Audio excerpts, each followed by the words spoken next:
Good day, fellow petrolheads, and welcome back to our YouTube channel. And in today's video, we are reviewing the Polo Sedan Life 1.6 in this beautiful wild cherry red metallic color with a price point of 360,900. The highly fuel-efficient 1.6 petrol engine produces 81 kilowatts and 152 newtons of torque through its 5-speed manual gearbox. And a bonus on today's review is that we will be giving you guys a side-by-side comparison to its previous generation Polo Life Sedan. And hopefully you guys enjoy this video. Please remember to like, share, and subscribe, and stay tuned and enjoy the rest of the video. Good day guys, it's your boy John from Zanti Petrolheads here, and welcome back to our YouTube channel, your one-stop site for everything cars. And today we're at Mick Motors. Quality, reliability, and a peace of mind when it comes to your vehicle sales. As you can see, there are stickers there. Follow them on YouTube, Instagram, and thank you to them so much for helping us with this video and lending us this cars to do our review today, which we're reviewing one of the most top-selling cars in this country currently, with a very interesting history. And to give you guys the history on that car, my new co-host and guy that I've been working with for a long time, introducing Lonwabo. Hi guys, so I'm going to tell you guys about the history of the Polo. Started in 1975. Us in South Africa, we didn't get the Mark 1, we didn't get the Mark 2, but we hopped on with the Mark 3, which was the Polo Player. And funny story, they now wanted to name this the Mini Golf. I mean, that doesn't make sense, right? So they ended up coming with the name Polo, came from Polo Winds, and apparently from the what do you call this? It's the game with the horses, polo. So yeah, that's the history of this car. So we've got the baby brother, and this is the bigger brother. I'm assuming because the size, maybe they're trying to replace the Jetta with the size of this one. I mean, it makes sense to me. But appearance-wise, look, look, this is a steal. I mean, I don't have to say much more about this. We've always loved Polo, so we're not really gonna convince you guys to buy in this review because you guys are already buying. So far, we are the ones who are manufacturing the Polos. South Africa is doing well. I mean, the first production was in Germany. They continued with the second generation, Germany as well. Third generation as well, still went to Germany. From the fourth one, I think the round light and the 9M3, then everything started coming to South Africa. We've been doing well in terms of sales. So yeah, I'll take you through the car and you'll tell me what you guys think. So I have 3 sets of keys, but let's just say one. So this one is for the old one, this one is for the new one. So I'm gonna take you guys through the differences on the exterior. Let's just come, obviously in the front, you can see visually we have the differences. We have LED daytime running lights on this one, and we have standard running lights on this one. We have the old VW logo on this one, and the new VW logo on this one. And as I said before, the colors are generally the same. So moving on to the side, we can talk about the chrome detailing and the, I don't know what to call this, but the shiny material which we have here. No shiny material in this front. Moving over to the wheels. This side we have 16-inch alloy rims, and this side we have 14-inch toughies, as they call them in the hood, with the wheel cap on it, which is easily stealable there in Chet Square. If they find you with there, they just cut your table ties and they are gone with your wheel caps. Moving on to the sides, we can say visually, this car is longer than this one. I will post the exact amounts or lengths on the screen. So, as you can see, it has tint. This is not obviously from factory, because I know when from factory, if you actually do have tint, it's only at the back and not really on the front driver's side. This is a pretty nice feature. As in the automotive world, we would call this a water tank, because everybody can see you with what you like a fish when you're driving out in the night. Even the criminals can see that you are alone, you're an easy target for them to drive. So I would opt that you actually do get a tint. It's better for privacy and security in the long run. And the design, generally, you get these aesthetic lines. We have more straightened lines here and here, while as in this one, it's more curvature leading down to that way. And moving on to the back, you will see the differences, which I tell you in the ride height and in the boot space. Please just come this side, Renova, so we can show them.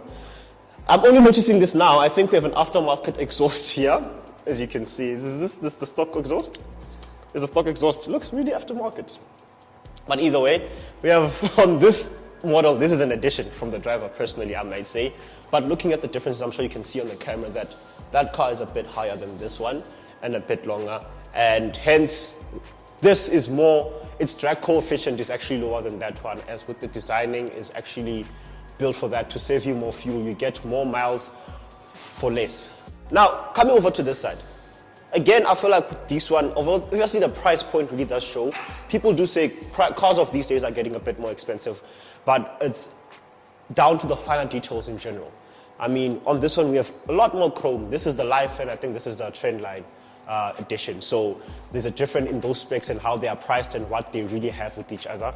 In terms of this one of the things I experienced which I didn't like, when you open the boot, it will open, and then sometimes it does not stick. If it just comes back here, every time you're under it, it just falls down. So you must just make sure you push it back, and you have a bit more boot space than compared to this one, which is the older model. It has a more firm feel when you open it. I feel like it's a bit louder, but more quality. Lonovo was complaining about the quality, which he will explain about in his interior video. That's going to be interesting to hear about. But generally, that has more boot space than this one, and it's all down to you what you're looking for and your price point. And come to Mick Motors in Pretoria North, check out this car and hear what they say about it. Look at the price point and with the mileage that it's in. I know one thing I've learned about Mick is that they don't have generally any old vehicles which they're selling. They don't just buy any car. If you want to sell your car and they don't specifically buy your car, they'll help you sell the car. But on their floors and on their dealerships, they only have premium and reliable cars which are meant to last you even if you buy them. So you're buying a second or third-hand car, but generally so, it will last you longer than you think a car generally should.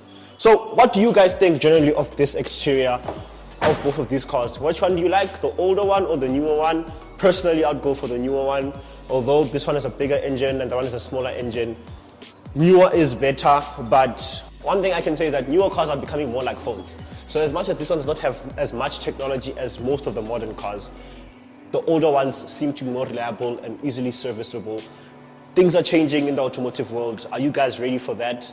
Generally, it's all down to what you prefer and what you're looking for. If you're looking for modern looks and everything, you better be ready to pay the price. If you're looking for more reliability and the longer drivability of the car, I would refer you to the old school versions. So let's hop onto the interior. And before Lonovo does the interior, I don't like the white interior in the Polo. It's not leather, it's cotton, and I don't know why you'd have white leather. I don't know why you'd have white cotton interior on a Polo. Upholstery, you know what I'm trying to say, but I just hate it. You guys will see it. Thank you. So, come with me and take a look inside. I'll open the door for you, and you'll see me on the other side. Don't worry, I got you. Well, look. First of all, as Dylan mentioned, the seats, guys. The color of the seats. If you're gonna build your own, it's better you get black. If you're gonna go to VW and buy it that's already parked, this is what you're gonna have to settle with. Well, personally, certain things feel cheap for me, like this. It feels really cheap. The dash feels cheap for me. The fact that when you open this, oh guys, it's making noise. Why does it have to be so rough? I mean, I don't get it. The buttons at the top. Wow. I'm okay. I'm sorry, but usually it was that soft touch, or the other Polo has it. It was soft, you know, it didn't make noise, but what's this? Honestly, okay, cool. Let's leave that. I have nothing here. Okay, so my partner, she likes to put makeup on while she's driving to work. But guess what? She doesn't have a mirror. So, guess who's driving? Me. We don't have the sliding option anymore. Like, it used to be great when we had the sliding option. Come on, guys, come on. I can't teach you everything. Let's go to the back. Wait, before we get to the back, well, I love the aircon design. Yeah, no. Actually, it looks good, I won't lie. Along with the steering wheel, like, everything's amazing. It's a... Oh, okay, the key's not in the car. But the stop-start button is a great feature. Alright, so we have a button now to start the car, so we don't need to use this no more. Charge my phone. I got you. Well, it's got me, I guess. Ozzy actually mentioned there's a light running through the dash. I think it's called the ambient lighting. But the only part about VW is that, look, I think maybe you guys are gonna say I'm criticizing too much. I'm sorry. why didn't the light run through? I mean, just continue with the line. Up until here then at least. Okay, that's fine. You're welcome to buy a Volkswagen on the screen. Everything is touch now, which is great. But now the problem is, South Africans love adding sound in here. So, what are we going to do about that? But it's great. I love it, actually. I love everything about the car. I'll take you to the back. In terms of seating. Okay, let me set my position first. Okay, this is how I drive, I think, right? Okay, let's go sit behind myself. So now I'm sitting behind myself. I feel pretty comfortable. I mean, it's great. It's giving. Yeah, it's giving. We can road trip in here. And then if you've got a baby, ISOFIX ready. I mean, don't have babies though. But if you have a baby, ISOFIX is ready. But I think basically for your baby mama, it's perfect, right? Don't you think? Let me take you to the boot.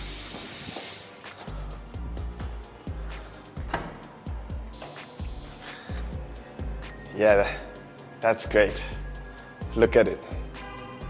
I mean, I can show you how great it is. I'm willing to hop in for you guys. Look. We good.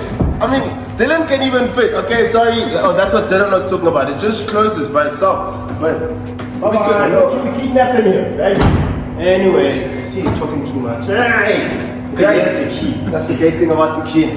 Just pops right open. So yeah, guys, overall, it's amazing.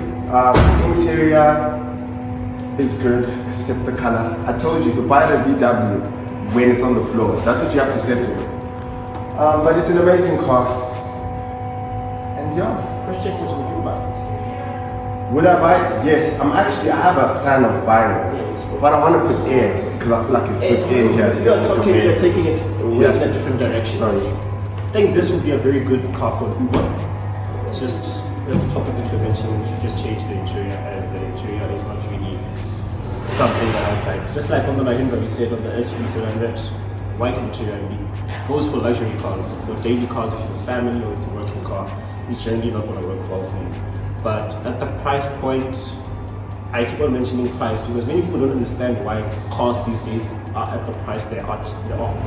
Last week or so, they launched the new Polo Vivos, and I think the highest spec one is 336,000. People are complaining. Polo Vivo for that price, guys. Things are getting expensive. Last production stopped because they couldn't get badges and stuff. So for a reliable car which you would enjoy, stop complaining about the price. Work harder, get the money. I should not say that, but yeah. Yeah, Rolabo, what are your final conclusions? Final conclusions are, let's lose the seats and we're good. We're driving. Like, we drive. And yet again, if you guys are looking for safe, reliable, and peace of mind drive, please do visit Mark Cars in Pretoria North and get yourself a nice, reliable car at a reasonable price.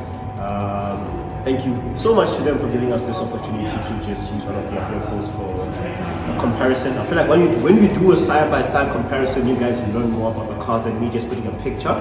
So looking at the pictures and looking at the car, us being around it, shows you guys a better visual of how cars are moving ahead. So yeah, give them a call, check them out on Instagram.